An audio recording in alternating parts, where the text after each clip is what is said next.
morning, everyone, and welcome to all of you who are joining us here live at the Yogananda Amphitheater, and those of you who are joining online. This is our first group gathering. We are following very strict protocol, just for those watching online. Every face that I'm looking at has a mask on, and people are sitting 6 feet apart. So it's a joy to be able to be together. And the service, for those, as we said, people have arrived later, there are so many responsive parts of this service: the prayer, the chanting, the affirmation, the voice of God. And we're just asking you, see how powerful you can make it in your own heart, and rather than saying it out loud. And this is, we're trying to create a new model.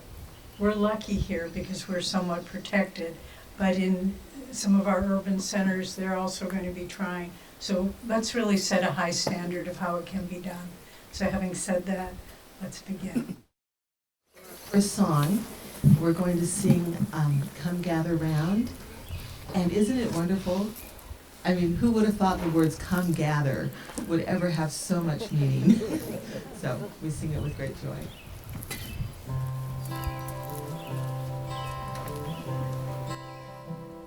Come gather round, let joy sing out today. Dawn now is breaking, and the mountains say, it's only light can make the darkness run. Lift up your head, greet the rising sun.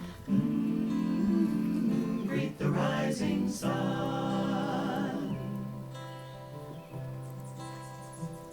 Some people think to harvest happiness by weeding troubles, easing every stress. The trouble is that troubles never end. Get rid of one, and you face its friend. And you face its friend. It's in your heart, the songs of joy resound. You'll hear what echoes in the world around. Wind on a hill sounds lonely if you're sad, free if you're free, cheerful if you're glad. Cheerful if you're glad. Friends, come with me. We'll chant of battles won, shots not of anger. Joy will be our gun. Before the light, the veils of sorrow rent. In inner freedom, all delusions end. All delusions end.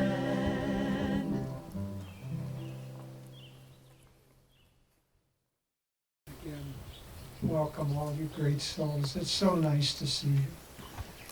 And welcome to all those who are watching online. This week's topic from Rays of the One Light is how devotees rise.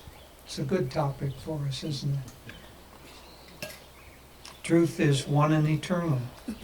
Realize oneness with it in your deathless self within. The following commentary is based on the teachings of Paramahansa Yogananda. Last week we asked the question, why do devotees fall? And we considered the downfall of Judas in this context. Jesus, in answer to Judas's criticism for allowing Mary to rub his feet with spikenard, a very costly ointment, said, the poor always ye have with you, but me ye have not always. Jesus is saying here that there is one supreme injustice that needs eradication. Poverty, yes, but not of a material kind. Poverty in the spiritual sense. Divine blessings are not common in this world. They are extraordinary. When they come, we should give them priority above every other consideration. Never allow a moment of inner joy, for instance, to be set aside for lesser duties. Divine attunement is our highest priority. As Lahiri Mahashaya, the guru of Yogananda's guru, said, to listen to the heart's inner sound, Om, Om, which issues from the very center of our being, is man's highest duty. Mary, on this occasion, was not communing with in inner silence with Christ's Spirit, as she had been when Martha urged Jesus to reproach her for not helping out in the kitchen. Many times, Mary this time was serving outwardly, but in a very different spirit from the restless fussing for which Jesus had reprimanded her sister Martha. Those who see a radical difference between the paths of action and meditation should understand this distinction.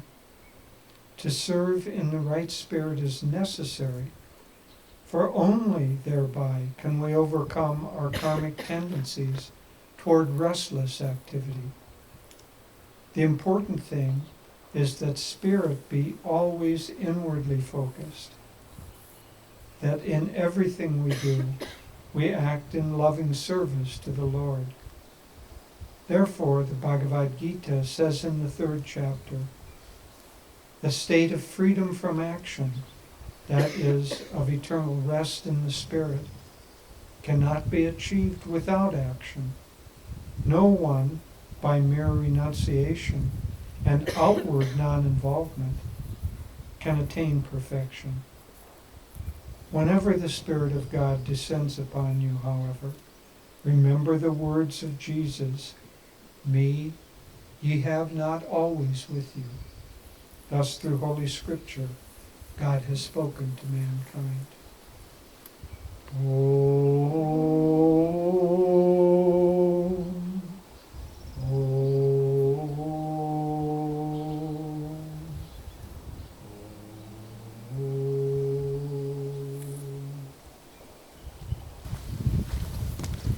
It's so wonderful to be with you all this morning and to be able to share these great teachings with beautiful faces in front of me instead of just looking at a little red light on the camera, which you can do it for a while, but it grows old.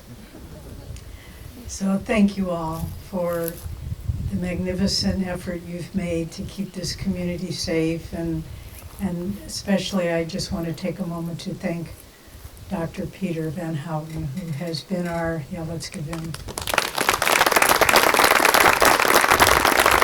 who has guided us in the importance of wearing masks, physical distancing, all these things, and more than any of that, just who has given his heart, and all those who serve at the clinic as well, Patricia and Laura and so many others who selflessly behind the scenes keep Master's World Brotherhood community going. So let's begin with a very powerful and beautiful reading from Whispers from Eternity. This is, I demand to return home. Impediments beware, flee my path. I am homeward bound, through the long corridors of time, stumbling often into pits of error, then lifted out by thy unseen hand. I have walked painstakingly, discouraging darkness, barbed wired fences of habit, stony embankments of indolence, mountains of indifference, oceans of unfaithfulness, sirens of sense longing, may stand even now in my path, as if to prevent my onward march to thy palace. but 1,000,000 kingdoms and sextillions of years of unblemished worldly happiness will never tempt me again to turn away from thee. Well, our topic this week is, one might say, the most important topic of our life. How do devotees rise? How do we grow spiritually? How do we get from where we are right now to where we want to be?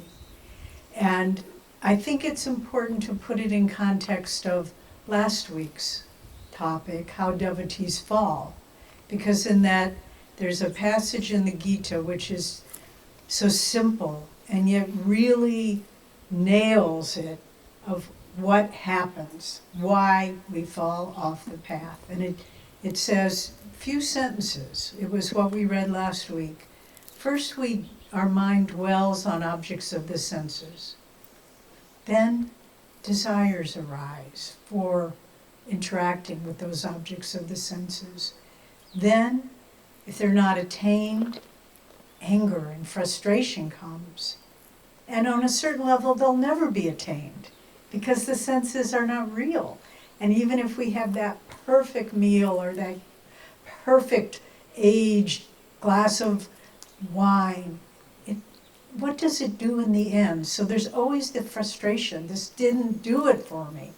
And from frustration, it uses the word infatuation, but I think a better word is obsession. Okay, maybe that bottle of wine will be even better, or maybe that person will really, really make me happy. And so we become obsessed, and we, from looking at sense objects, desire, anger and frustration, obsession. From obsession, thinking only this is going to do it for me, it says in the Gita, the forgetting of our higher self. Because we're no longer that one with God that sees everything equally. Now we're back down into what's in it for me. And then with forgetting of the higher self, we lose discrimination. What's true? What's real? What am I doing with my life? Where do I really want to go?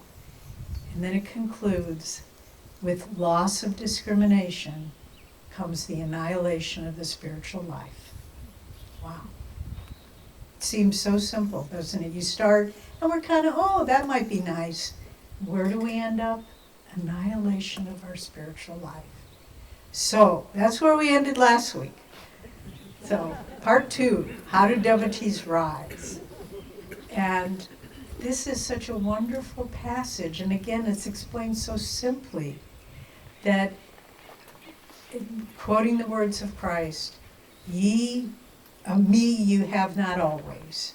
The poor, what's the poor? Yes, it's poverty and so forth, but really what it is losing the richness of our Father's kingdom, which is our birthright, and just saying, okay, I'll settle for this, I'll settle for that. That's poverty. Poverty of selling your divine birthright for a few shekels, a few paltry things. And so how do we live in such a way that we remember? We remember, we don't lose consciousness of our awareness of our higher self. We don't lose discrimination. And so Swamiji talks about 2 paths. He talks about action and meditation. And he said, don't think they're contradictory because they both lead to the same end. Now, first with action, we need to be able to choose. What is the right action? We can't not act. It says that. That's the whole essence of the Gita. You have to act, but you have to choose. And in the last chapter of the Gita, chapter 18, there's this wonderful presentation of the difference between the 3 gunas, the sattva guna, which is elevating us towards God, raja guna, which keeps us in the washing machine of this world, keeps us agitated, and then tamaguna, that which pulls us back, that which pulls us off the path. And it's so marvelous the way it's presented in this chapter 18, where Krishna is saying to Arjuna, all the different, this is the nature of the sattvic influence in your life, the rajasic, tamasic. This is the nature of sattvic action and rajasic and tamasic. And I think in large part this is what I'm speculating here, but where Master created his psychological chart, because it really reflects this. But there's one section where it said, what is sattvic understanding? What is understanding that's raising us towards God? It said, it surprised me, sattvic understanding is that which knows what action to take and what action to refrain from. That's the highest kind of understanding, being able to choose, understanding which action is going to lead you into further bondage and what action is going to bring you towards freedom. And so we have to, and then to how it rolls out the others, what's Rajasic understanding? The mind is in turmoil. It doesn't know. It can't figure out what's Dharma and what's Adharma. Can't make that choice. That's the confused mind.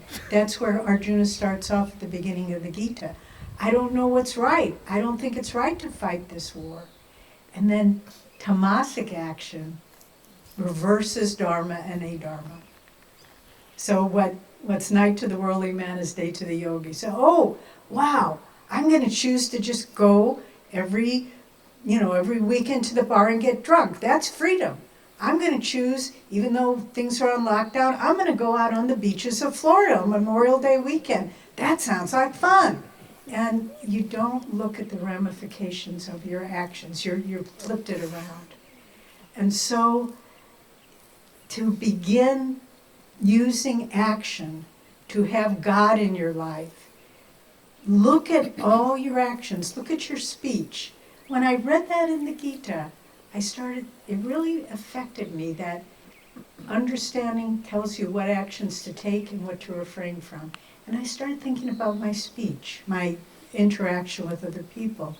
And I thought, now if I say that, is that going to just get me in a dead-ended loop? Or is it going to go somewhere? And if I think that's just going to end up with more back and forth, I think I won't say that. And then you just kind of move forward with a lot of smoothness and freedom. So look at your actions. Look at the choices you're making. Is this going to bring me towards freedom? And if it's not, restrain from action. So that's the first point, how to choose. The second point on how action brings us closer to God is commitment. Whatever you do, put your heart into it. Forget yourself in it. Master told Swamiji, your life is one of intense activity and meditation. And he said that secondarily. And Swami often chuckled a little about that. I think he kind of rued the fact that he had to be so active in this world. But if it was what his guru told him, he did it with everything he had. And, sometimes people ask us, well, why aren't I growing spiritually? Why am I always kind of on the sidelines? And you look at their life and you say, because you're not giving your life your heart in your actions. Look at what you're doing. It doesn't matter what it is. It's weeding herbs in the garden. It's caring for your children. It's whatever it may be. Weeding. I love to watch these young guys all over the community doing the weeding and clearing. I mean, they're so, and I could name a few that especially stand out. They don't see anything but the weeds. You can tell. You drive by and they're just there with the weeds. And I thought, that's the way to do it.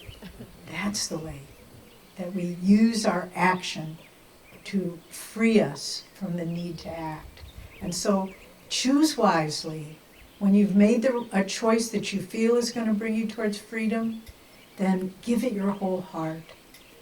And then the third one is on how to keep God at the center of your life. That's essentially what Christ is saying. The world you always will have, but me you will not always have. How do we keep God at the center of our actions? What we've talked about so far. But then the third point is to try to think of Him in what you do. Yes, concentrate, but think, Lord, I'm doing this for you. I'm cooking this dish, this dinner, with you in mind. whatever it may be. You know, again in the Gita it says, even a leaf if offered with devotion, I come and I accept. So don't worry if your position is humble or if it's a public position. God could care less, truly. We all know that.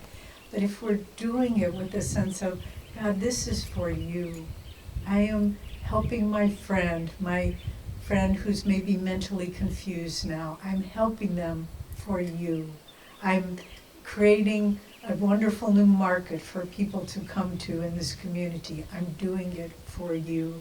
And you feel that here at Ananda Village. I have to say, everywhere I look, I just see people consciously serving God in whatever it is they're doing. So that's how we can look at our action. Choose wisely, commit, and then make sure that God is with you in everything that you do, every moment. How can I love thee, Lord my God, with every breath I take? And then meditation and action just flow so nicely into each other. And then with our meditation, how can we make it so that it's more, we use our inner life to deepen our evolution towards God? Well, we need to remember, even in our meditation, the poor you have always with you. The poor meditations will always be there. The time you, oh God, I'm so tired, I really don't want to meditate, or I'm trying, Lord, but I'm not getting anywhere. Every once in a while, I have to resist the thought, because it's tempting. You've been doing this for a long time, and I don't see so much progress coming from behind. I said that once to Swami some years ago. I said, I guess I was discouraged or something. I said, Swami, I don't see a lot of change in me after all these years. And he got kind of, not angry, but he responded very forcefully. And he said, how can you say that? You're an entirely different person than when you came. I didn't see it. But don't get discouraged by the bad meditations. Don't get discouraged by your self-perceived lack of growth. You know, it's all in God's hands. And so keep at it. But remember too, there will be moments, even in a restless meditation, where you feel a little touch of joy, where you feel a touch of love, or maybe a big touch of love. I remember, this was in the summer of 1970, so we're talking a lot of years ago.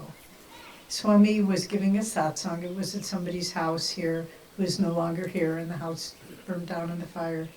But he was giving a satsang. I was very new. It's my second year. And I had an experience. He just was, I think we meditated. It was sort of chaotic, and it wasn't this great, deep, long meditation. But I had probably one of the deepest experiences of my life. From that moment to this moment, where I just felt bliss. And I don't know why, but it just was there. And I knew enough to remember what had happened 50 years ago, that moment. And I try to draw on it in meditation. I try to remember, what was that? If you knew it once, you can know it again. So when you have a moment in meditation where you really feel like, oh, I was calm. I felt God's presence. I felt uplifted. I felt bliss. Highlight it in your mind. Focus. Write it down. What it felt like. Don't think, oh, it'll always be there, because believe me, you won't remember if you don't, because it's on a different plane of consciousness from which we usually live. Similarly, sometimes I'll be having a conversation with someone, and all of a sudden I'll get like a spiritual insight that I hadn't had before. I go and try to write it down, because when you say, oh, I'll remember that later, you won't remember it later. It's evanescent, it's ephemeral, and so capture those moments. Me, you have not always. So remember the experiences of meditation. Remember the insights that come. And, you know, and if you're having a good meditation and then, oh my gosh, I've got to get to work. Forget about work. If you're having sincerely a good meditation, that's your highest priority. You know, Swami told the story, tells it in the New Path of when he was a young monk, and he would always get his lunch tray and then go and set it aside and then go and meditate for a half hour. Well, one day he was doing this, and he had this very deep, blissful meditation. And then he looked at his watch, and the time, half hour had passed. And he thought, oh, well, my lunch is getting cold, and, you know, now that I've experienced this, I'll never lose it, ... And he went and had his lunch, and he said, it was a long time before I ever experienced that again. And I'm so sorry I didn't just say, forget the lunch. Me you have not always. I am here with you now. Stay with me. So remember that. Remember, even in the middle of activity, if you're, you know, whatever it may be, physical activity, gardening, electrical work, whatever it might be, if you feel a stillness, if you feel a joy, then stop for a moment and just highlight it. What is this? This is God. This is God being with me. And I'm too busy to stop and say, hello, I see you, I feel you. I am so grateful that you have come. And so, how does God come to us? How do devotees rise? How will I love thee, O my Lord, with every breath I take? By remembering that those moments are in meditation, in our daily activity, are the most important moments in our life, the moments when we feel God's presence. And if we can just remember where we've come from, where we're going. Sometimes I like to, in meditation, I had a very nice childhood, very sweet, very sattvic, very uplifted, and I was surrounded by goodness and love. I was fortunate, not everyone has that. But I try to remember, what was that like when you were a little child and every day was filled with light, and you just didn't feel like there was anything in this world that held you back.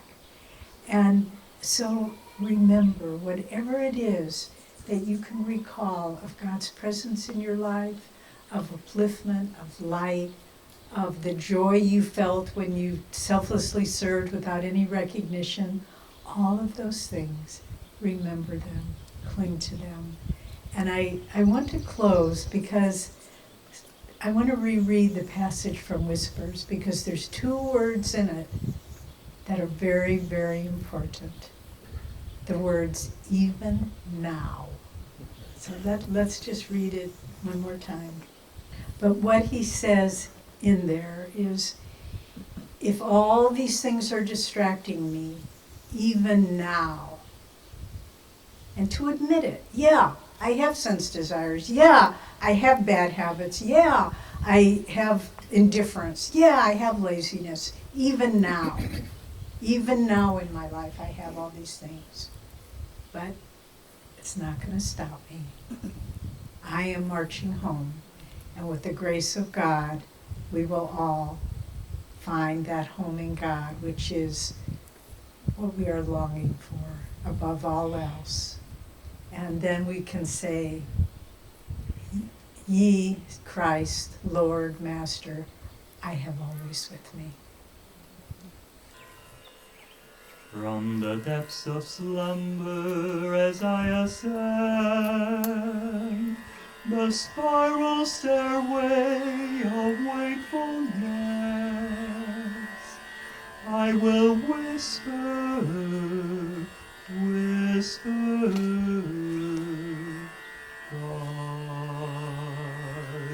God, God,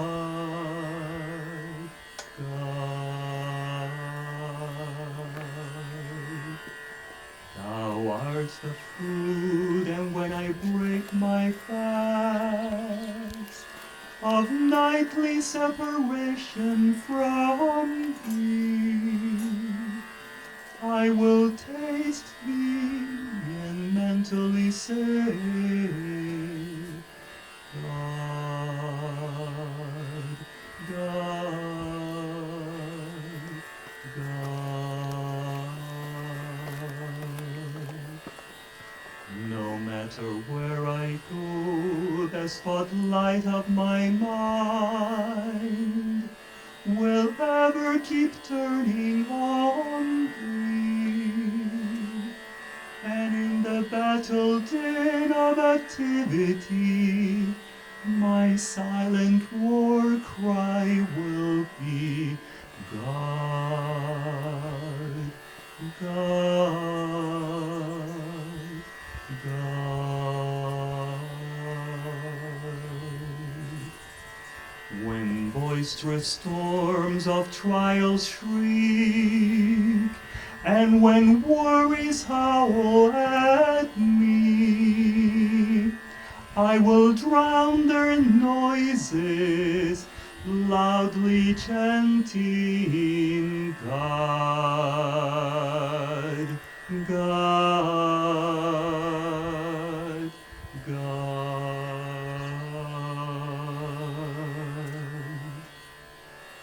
When my mind weaves dreams, dreams, with thread of memories, on that magic cloth will I emboss, God, God, God. Every night in time of deepest sleep, when my peace dreams and calls, joy, joy, my joy comes singing evermore. God, God,